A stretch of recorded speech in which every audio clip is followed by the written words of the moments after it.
Баршаңызға сәлем. Бүгінгі видеода бас ауруын дәрісіз 5 минутта қалай емдеуге болады. Сол туралы айтамыз. Менің каналымды жоғалтып алмас үшін каналға тіркеліп, қоңыраушаны басып кетулеріңізді сұраймын.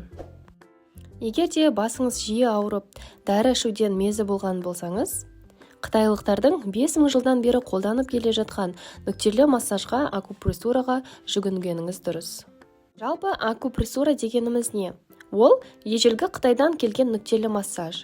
Оны қолданудың мәні тері астында жасырынып жатқан ерекше меридианды сызықтар арқылы дертке шипа табу. Нүктелі массаждың денсаулыққа ешқандай кері әсері жоқ. Керісінше, бұл тәсілді күніне бірнеше рет қолдансаңыз болады. Ендеше бас ауырын жазатын нүктелі массаждарға тоқталайық. Қытай медицинасында хигу нүктесі универсалды болып келеді. Оны тек бас ауру кезінде ғана емес, тіс сыздағанда, бір нәрсеге назар аудара алмай жатқанда пайдаланса болады. Тек бұл нүктеге аяғы ауыр әйелдер соңғы айында жолай бермесін, себебі ерте толғаққа алып келуі мүмкін. Хигуды бас бармақ не сұқ саусақ арқылы алақанды жыбырлата отырып уқалау керек. Екіншіден, инь-тан нүктесі. Ол мұрынның екі көз аралығындағы қырында орналасқан.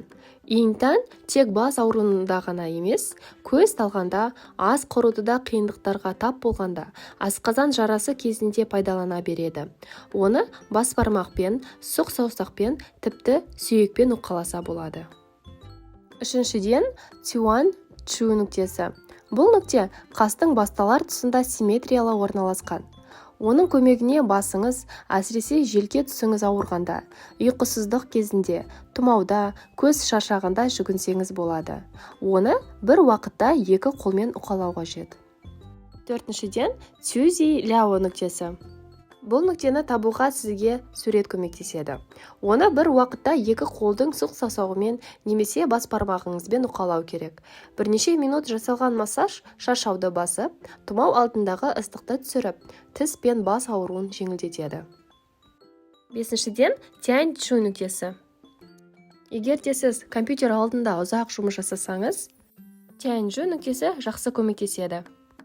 Ол нүктелерге массаж шалқалай жатқанда жасалады, ал егер оған мүмкіндік болмаса, отырып жасай берсеңіз де болады. Ең соңғы нүктелі массаждың түрі тай-чун. Бұл нүкте аяқтың үлкен және екінші саусағының орта тұсында орналасқан. Тай-чун бас, табан ауруында әлсіздікке көмектеседі. Оны қолмен уқалауға және екінші аяқтың өкшесімен басуға да болады. Құрметті көрермен, ал сіз басыңыз ауырғанда қандай әдістерді қолданасыз? Келесі жолы каналымда қандай тақырыптағы видеоларды көргіңіз келеді? Комментарий бөліміне міндетті түрде жаза кетіңіз. Келесі кездескенше сау болыңыздар.